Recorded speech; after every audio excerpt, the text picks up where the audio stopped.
Bom, vida espiritual é o tema do mês de março, é sobre isso que nós temos falado.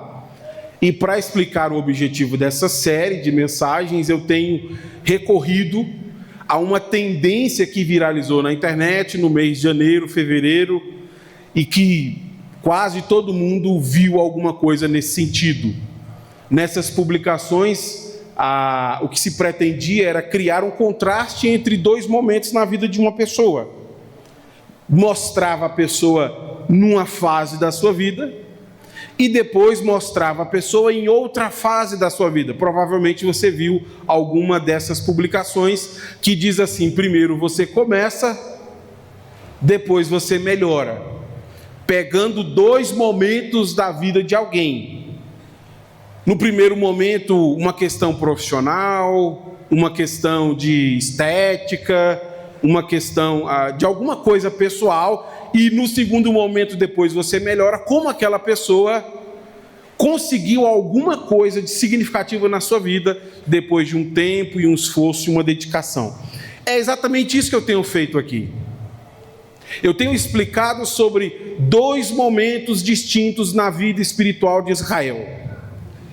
Primeiro, eles começaram se relacionando com Deus e fracassando de maneira terrível, porque desobedeceram ao Senhor e fizeram coisas que não agradavam a Deus. Depois, eles foram desafiados a melhorar. E aí, vamos alcançar a vida espiritual que Deus tem para vocês?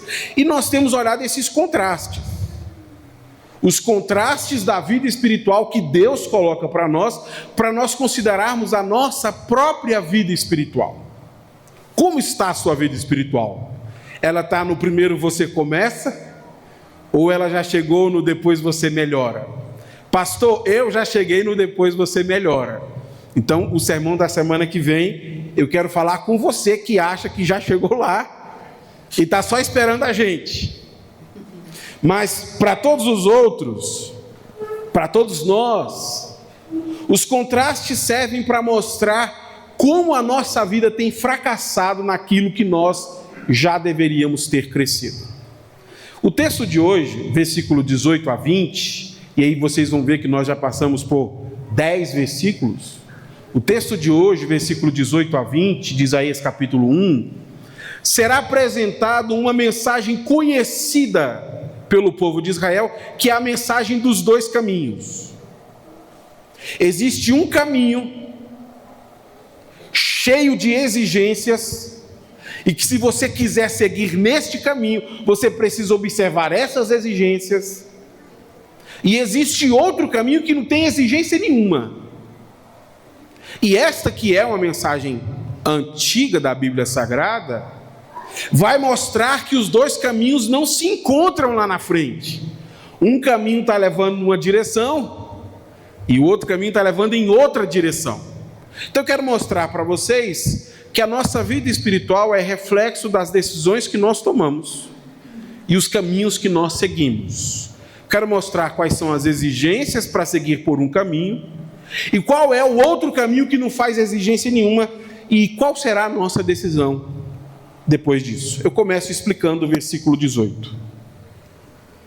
Venham, vamos resolver este assunto, diz o Senhor. Embora os seus pecados sejam como escarlate, eu os tomarei brancos como a neve. Embora sejam vermelhos como o carmesim, eu os tornarei brancos como a lã. Na primeira linha da poesia, o Senhor chama essas pessoas para virem resolver um assunto que eu já expliquei para vocês na semana passada. O Senhor falou sobre a adoração defeituosa, eles vão até o templo para oferecer uma adoração ao Senhor, e o Senhor diz: olha, quando vocês trazem, chega fede no meu nariz, eu nem queria que vocês viessem aqui. Depois o Senhor falou sobre as mãos deles estarem sujas com sangue. A questão agora se volta para o indivíduo. Como você vai reagir a todos esses problemas da vida espiritual que o Senhor tem apontado? Nessa situação, só existem duas alternativas: seguir pelo caminho onde vocês estão, ou mudar a direção da vida de vocês. Agora, se vocês seguirem pelo caminho por onde vocês estão, é importante vocês descobrirem que vocês estão num caminho de destruição. O versículo 20 vai deixar isso muito claro. A vida espiritual de vocês vai levar vocês para um caminho de destruição. No entanto, se vocês ouvirem as advertências do Senhor e mudarem a direção da vida de vocês, o Senhor promete que vai purificar vocês completamente. E observe que aqui ele vai usar uma linguagem comparativa, onde ele fala sobre as mãos sujas de sangue, usando a imagem da escarlate e do carmesim, que são vermelhos. As mãos de vocês, ao invés de estarem sujas de sangue, elas vão estar limpas. E aí ele usa outras duas imagens, branca como a neve e branca como a lã. Ou seja, o que Deus está propondo para eles é uma mudança de direção, onde a vida deles vai passar por uma purificação providenciada pelo próprio Senhor. E aqui tem uma questão que precisa ficar claro para nós, que eles não vão alcançar essa vida espiritual por meio dos seus sacrifícios. E este é um ponto decisivo na história, porque até agora eles têm trazido muitos sacrifícios ao Senhor. Animais, comida, tem vindo ao templo, tem participado de festas, e Deus vai dizer a partir do versículo de número 20, que estes sacrifícios não vão purificá-los. Sabe como é que eles vão conseguir ser purificados? Por meio da obediência. Se estiverem dispostos a me obedecer, terão comida com fartura. Olha só que maravilhoso. Muitas daquelas pessoas haviam colocado toda a esperança da sua vida espiritual nos sacrifícios.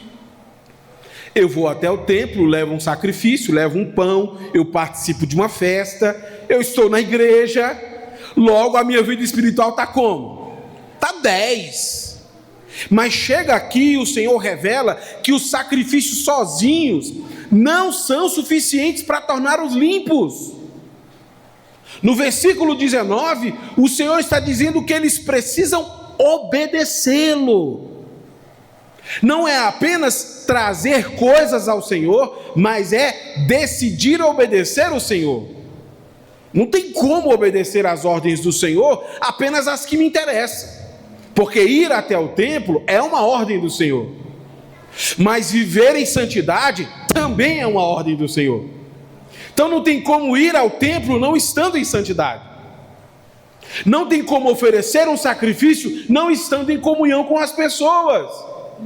Não tem como escolher o que eu vou obedecer. Vocês precisam obedecer todas as ordens do Senhor, inclusive as ordens que tratam sobre conduta, que este é o problema deles. Trazer sacrifício é coisa fácil, eu falei sobre isso na semana passada. Difícil é dar ao Senhor o que Ele nos pede, e o que o Senhor está pedindo é uma atenção em relação à maneira como cada uma daquelas pessoas vivem. E isso que é dito aqui no versículo 19 se parece muito com as palavras que são ditas no livro de Deuteronômio.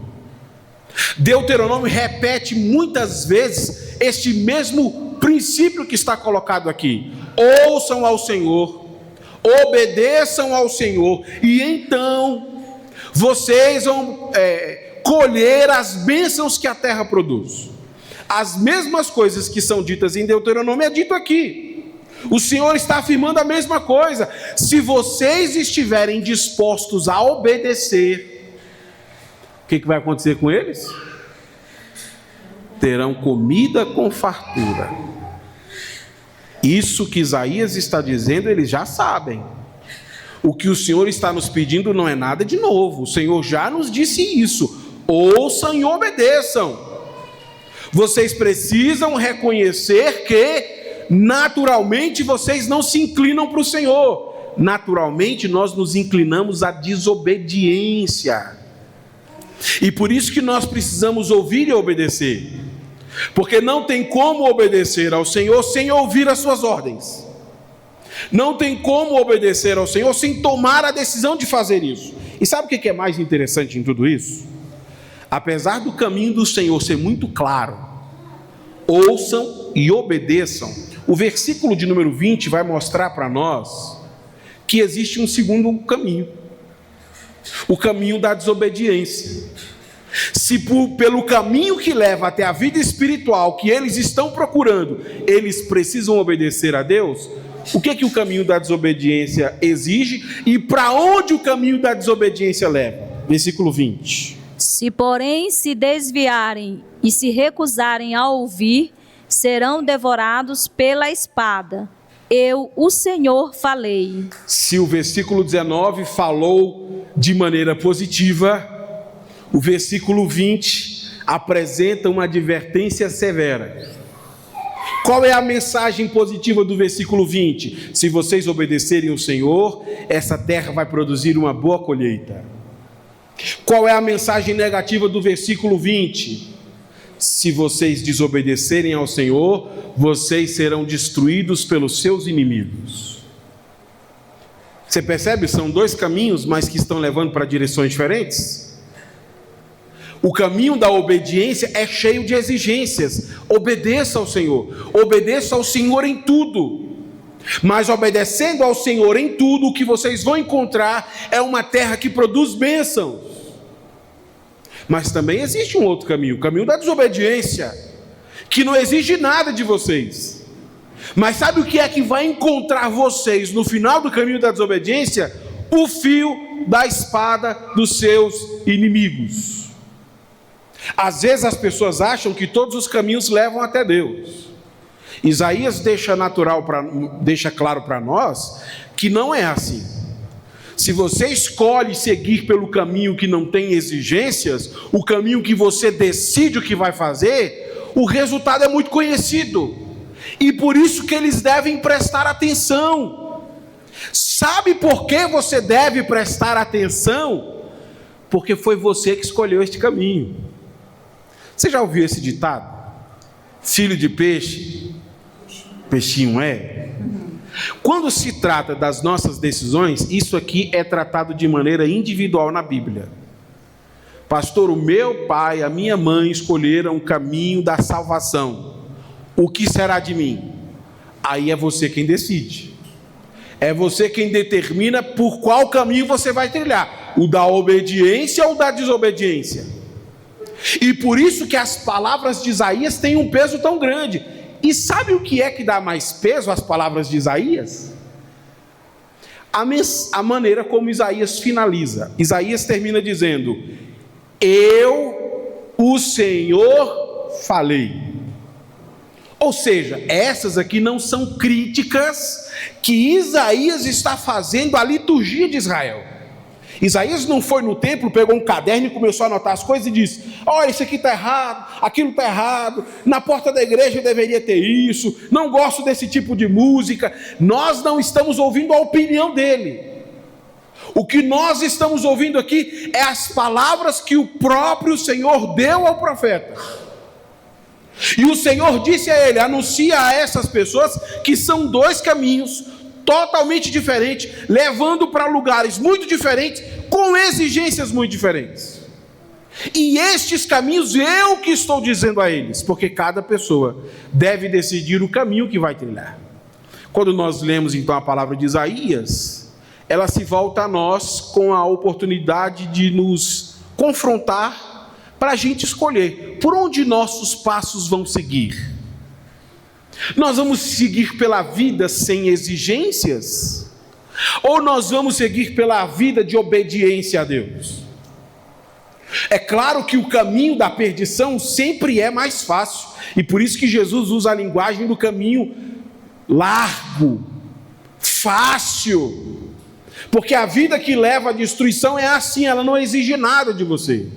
Mas, para aquelas pessoas que pensam na sua vida espiritual, elas devem considerar como é que elas têm vivido. Como é que você tem vivido? Por qual caminho os seus pés têm trilhado? Eu queria fazer aqui algumas aplicações para nos ajudar a considerar essas questões. Primeira aplicação: Alguns cristãos são ávidos para oferecer sacrifícios, mas relutantes em obedecer. Leão, querido, você pode repetir? Alguns cristãos são ávidos para oferecer sacrifícios, mas relutantes em obedecer. Essa é a síntese da pregação de hoje. Por exemplo, eu conheço pessoas que fazem jejum das coisas mais diversas. Eu estou fazendo 1 ano de jejum sem internet. Eu estou fazendo 1 ano de jejum sem comer carne. Eu estou fazendo 1 ano de jejum sem tomar café. Deus me livre. Não foi o Senhor que fez nenhuma dessas exigências.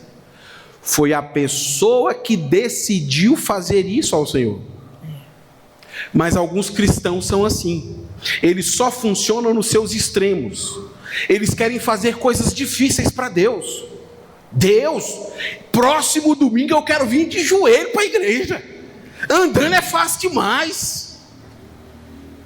Próximo domingo eu quero vir com fome, jejuando assim o dia todo, sem nem comer nada.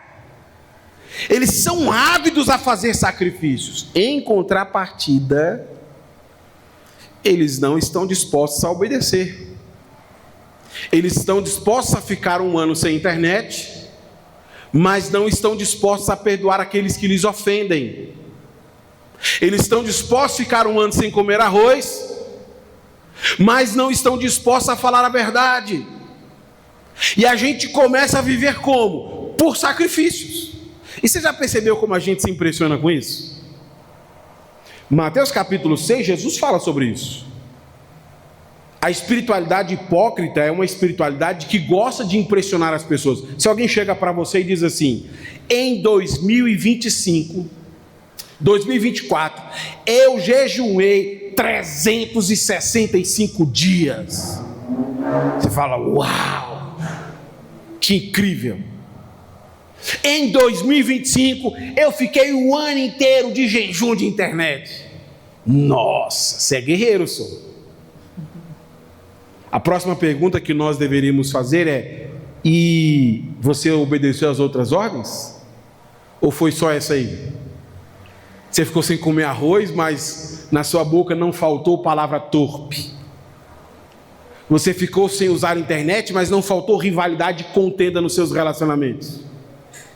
Você percebe como isso é um problema da nossa vida espiritual? Porque a gente impressiona os outros e acha que impressiona Deus. Olha, Deus, o tanto que eu fiz pelo Senhor em 2024, 1 ano sem arroz. E Deus fala: não, eu tinha te pedido outra coisa, já falei para você ir lá perdoar aquele irmão. Ah, não, perdoar não é comigo. Já mandei você ir lá falar a verdade. Não, Deus, o Senhor sabe que eu preciso somebody love. Preciso contar uma história ou outra, porque senão eu vou tomar prejuízo. E Deus fala: não, mas o que eu quero de você não é isso, é obediência integral.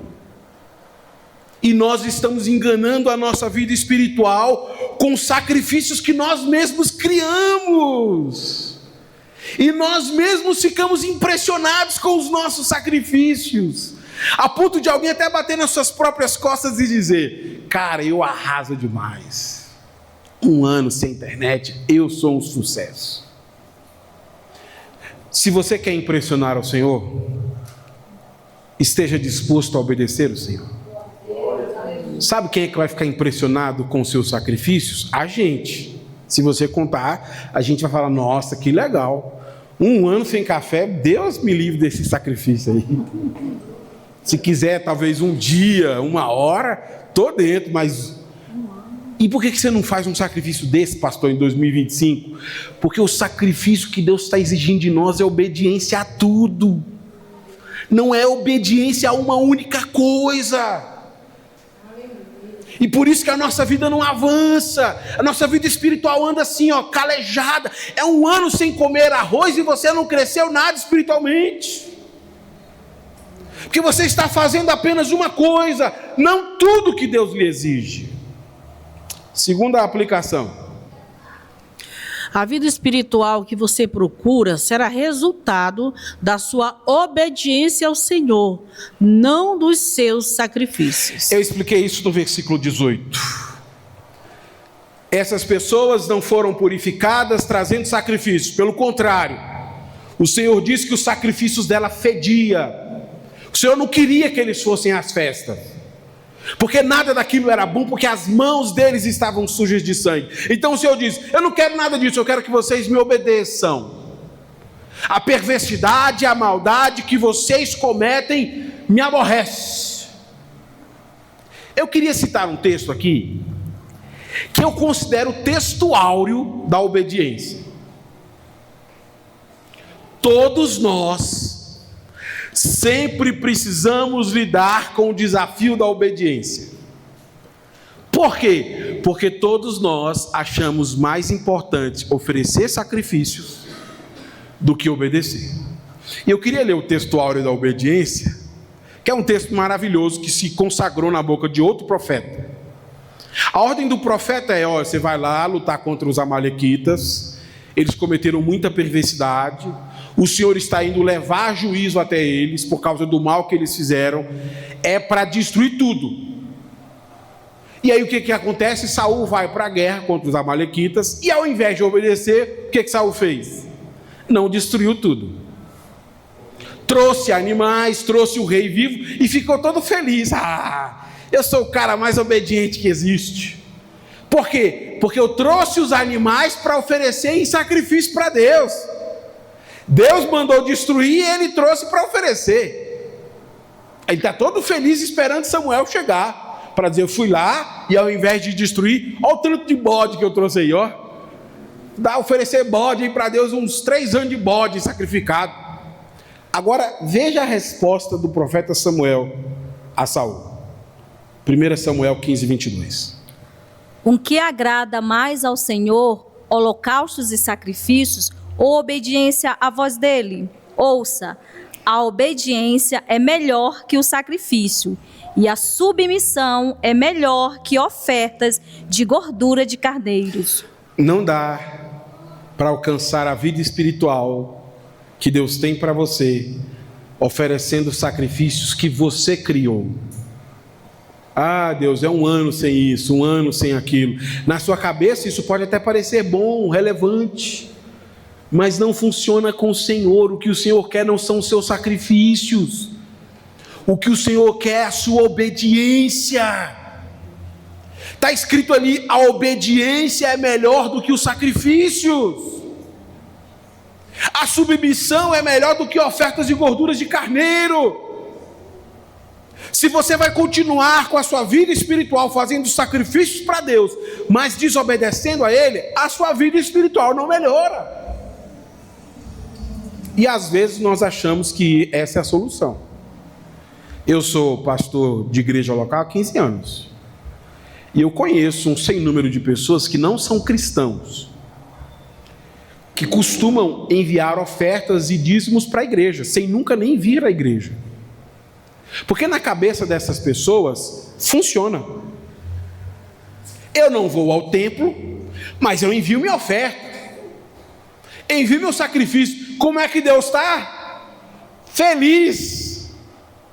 Porque eu nunca fui lá, mas minha oferta sempre está lá. E eu sempre dou a notícia triste para ele. A notícia triste é que Deus está muito mais satisfeito que você venha aqui obedecer a Ele do que você envie o seu Pix de oferta. Sabe quem é que fica feliz com o seu Pix? Eu e o tesoureiro da igreja.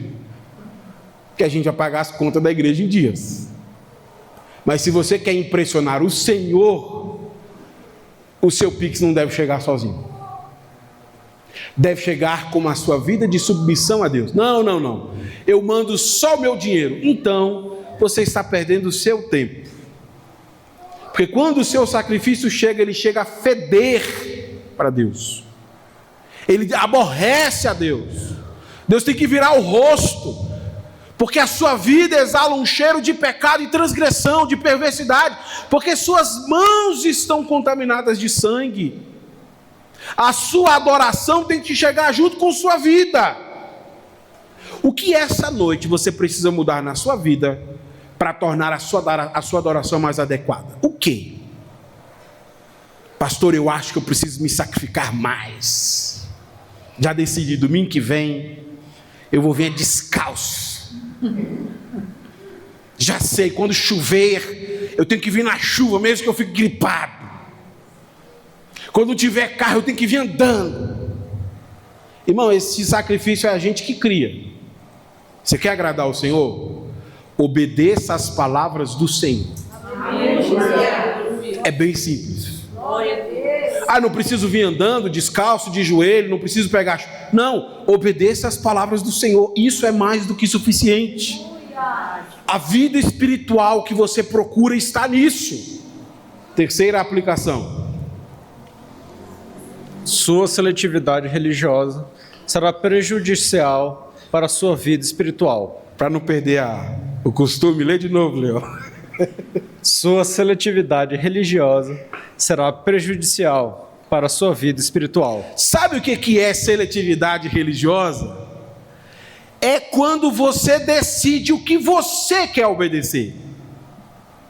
Por exemplo, quem foi que ordenou para eles irem ao templo levar sacrifícios? Deus. Deus estabeleceu a liturgia. Eles estão obedecendo o Senhor? Estão. E qual que é o problema? É porque eles só estão fazendo isso. As outras coisas eles não estão fazendo. Eles selecionam o que querem obedecer.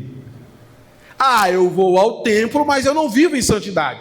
Não, então você não está fazendo nada do que é adequado. E nós somos assim, gente. Nós somos seletistas naquilo que nós queremos obedecer. O que você gosta? Eu gosto de cantar. Então, cantar é o que eu faço. Mas e orar? Orar, eu não gosto muito não. Mas cantar eu canto. Então a sua vida espiritual será regida por música. E a oração não faz parte da sua vida. O que você gosta? Ah, eu gosto de festejar. Então vamos festejar no templo, fazer festa. E de pregação? Não, quando prega assim eu fico numa sonolência. Sinto até uma vontade de dormir. De vez em quando até abravo assim a boca. Mas a festa, então a sua vida será regida por eventos festivos da igreja.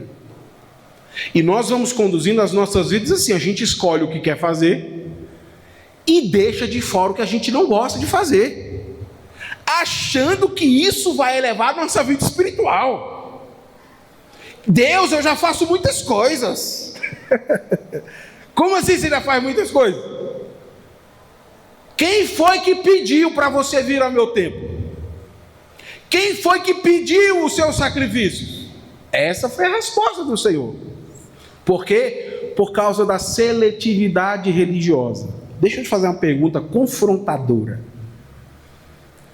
O que é que se o Senhor lhe pedisse hoje à noite, você não teria coragem de dar para Ele? Pensa aí. Reflete no seu coração. Ah, Deus, pede tudo, menos o meu sono. Acordar de noite para ir atender os que sofrem, não. Eu até desligo meu celular para Deus. Ó, Deus, amanhã cedo se precisar, estou desligando. De 10 a 6 o Senhor não conte comigo, mas amanhã cedo. Ah, dinheiro, não, se Deus precisar para me assistir às necessidades de alguém, esquece.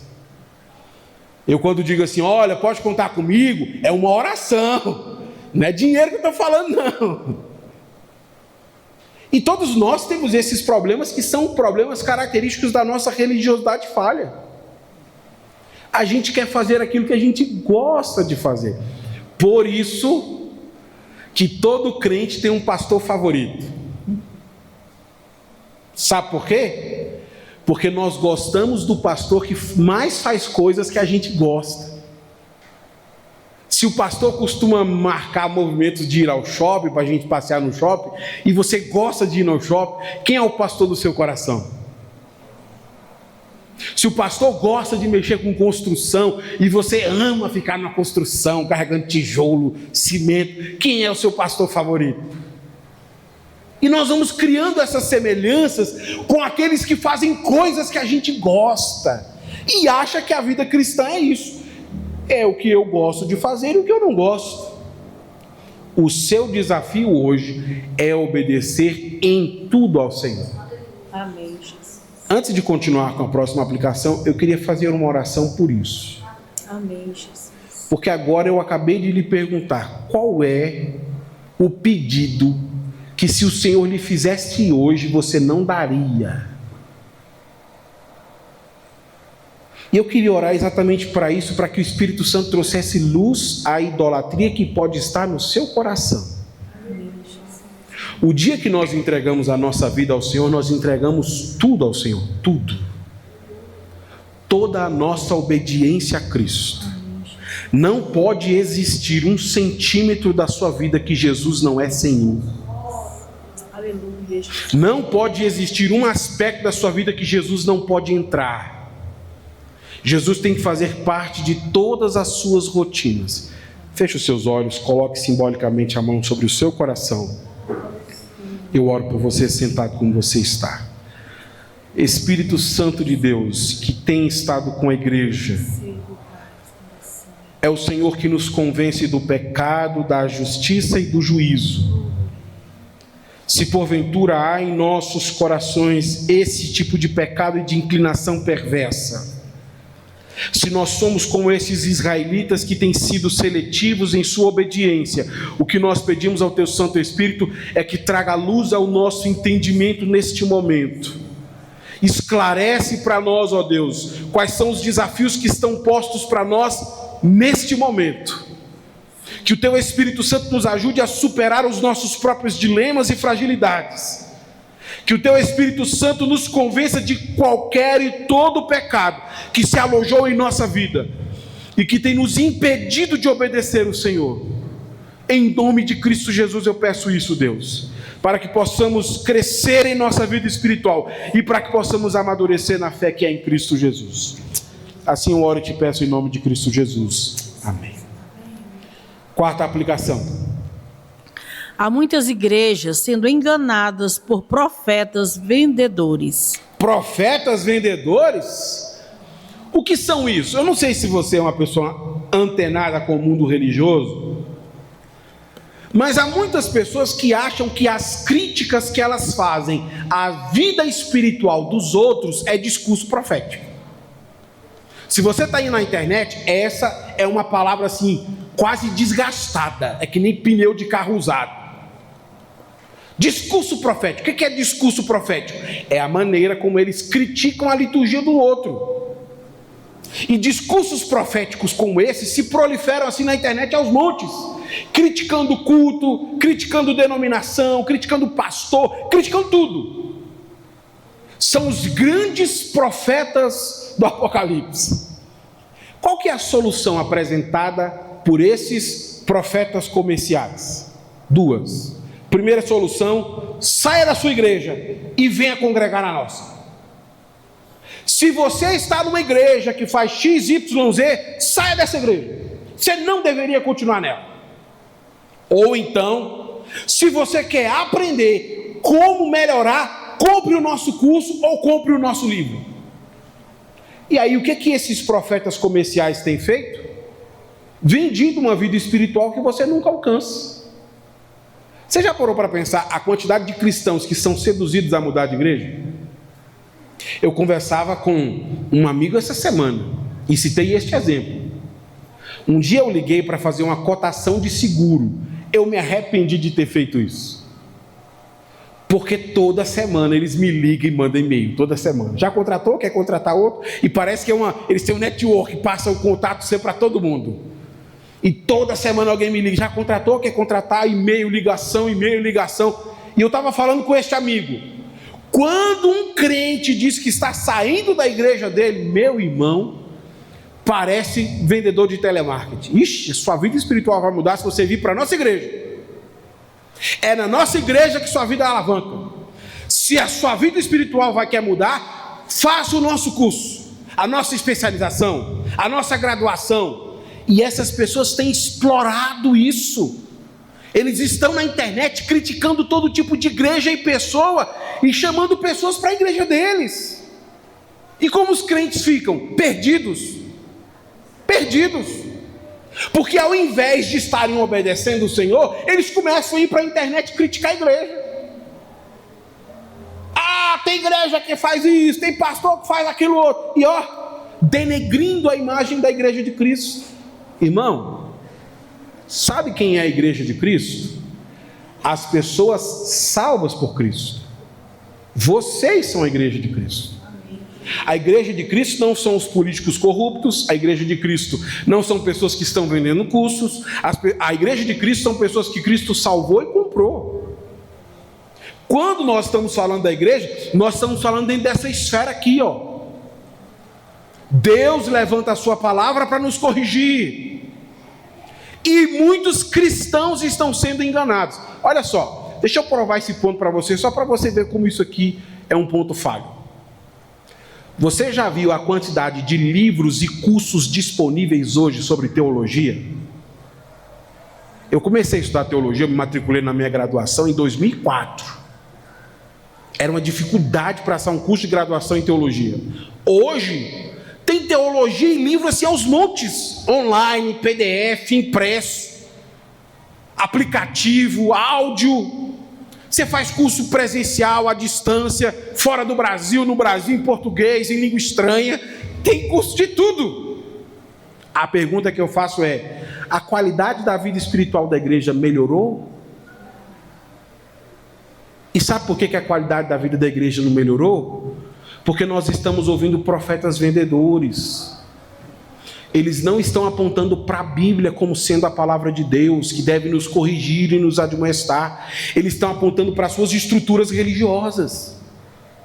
A irmã Simar de vez em quando fica brava comigo, porque uma pessoa liga para mim e diz assim: pastor, eu estava pensando em ir lá congregar com o senhor, estou aqui meio fraco na minha igreja. Irmão, não vem não. Fica aí na sua igreja. Ajuda a sua igreja a melhorar. E a irmã disse: mas por que você não deixa o pobrezinho vir? Porque não vai resolver a vida espiritual desse irmão vir congregar com a gente. Eu vou estar mentindo para essa pessoa. A vida espiritual não tem a ver com congregar na igreja X, Y ou Z.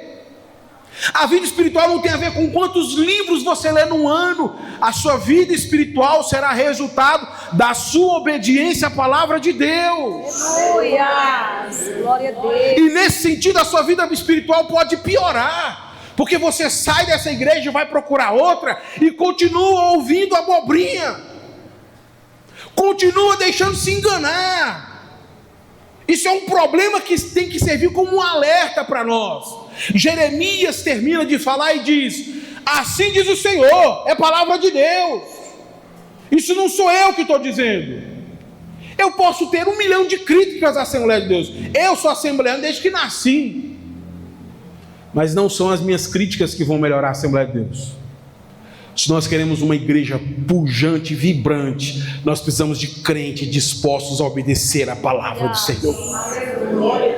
Pastor, vamos fazer festa, eventos, botar luz preta. É pura enganação, gente. Nós estamos criando placebos. E sabe o que é pior? Os crentes vão começando a se enganar. Pastor, eu fiz minha inscrição num seminário de 1 semana que vai salvar meu casamento. Nem vai, irmão. Nem vai. Isso é só curso para vender. As coisas não mudam em 1 semana. E nós começamos a comprar esses conteúdos, depositando toda a nossa esperança nele. Chegou a quaresma agora, 40 dias de punição, jejum, e agora a nossa vida muda. Enquanto você não estiver disposto a obedecer a palavra do Senhor, não há o que você faça para melhorar a sua vida. Você está apenas alimentando um mercado que vive de vender falsas esperanças. E essa é um alerta importante para você. A vida espiritual que você procura está disponível para você em Cristo Jesus. Aleluia, Deus. Você não precisa mudar de igreja, você não precisa comprar livro, você não precisa fazer graduação, você só precisa obedecer a palavra do Senhor. Aleluia. Permita que Deus eleve a sua vida espiritual a um nível que você nunca chegou. Começa a refletir na palavra do Senhor, obedecer a palavra do Senhor. E esta é a última aplicação que eu quero fazer. Porque o Senhor conhece seu povo. Apenas as palavras dele podem nos conduzir à verdade. Nessa última aplicação, o que eu estou querendo dizer a você é que as nossas programações, a nossa instituição e tudo que nós propomos é inefetivo, porque nós não conhecemos vocês. A gente conhece você que está aqui, a gente está vendo, está todo mundo gente boa aqui, ó, gente maravilhosa, gente bonita, maravilhoso, não é? Mas sabe quem conhece a sua vida de fato? O Senhor nosso Deus que te criou. E por isso que apenas Ele tem ordens precisas para a sua vida espiritual. As mesmas ordens que o Senhor tem são para nós hoje, o povo do Senhor vivendo hoje. Pastor, eu queria mudar a minha vida espiritual. E uma pessoa me disse que foi num evento espiritual que a vida dele não foi a mesma. Meu irmão, não gasta seu dinheiro com isso não. O que você está procurando é mais barato. Mas eu já até parcelei, pastor, e paguei a primeira parcela, são 10 parcelas de R$600. Meu irmão, estava muito mais fácil do que você imagina. Aí depois o irmão vai lá, 3 dias andando no meio do mato, gravando vídeo, pulando em cima de árvore, e manda um vídeo aqui, minha vida espiritual mudou. Irmão, dava para a gente tomar tanto café com esse dinheiro. Você podia ter feito uma janta para a gente comer lá na sua casa.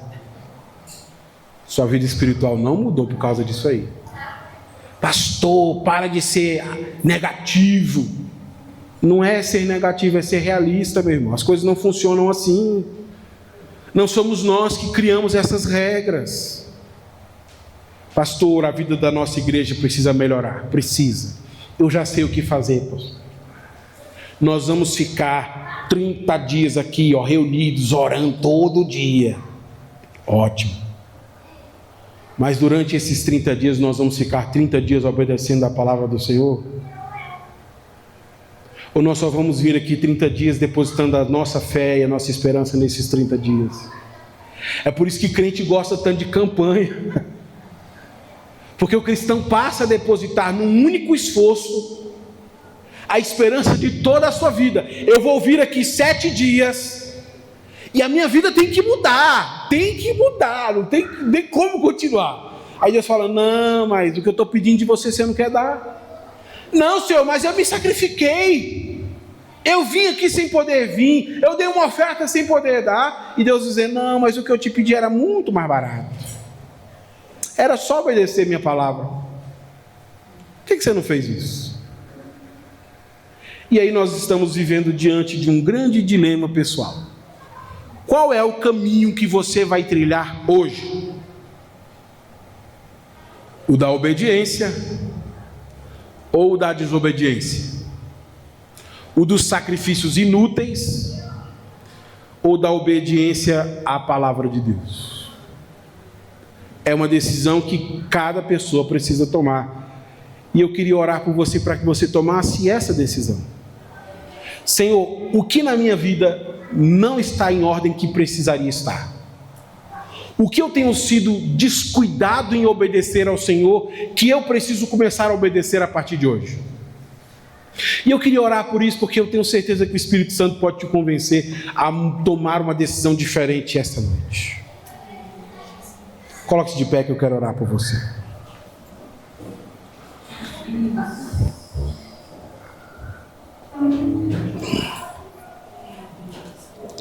Dois caminhos.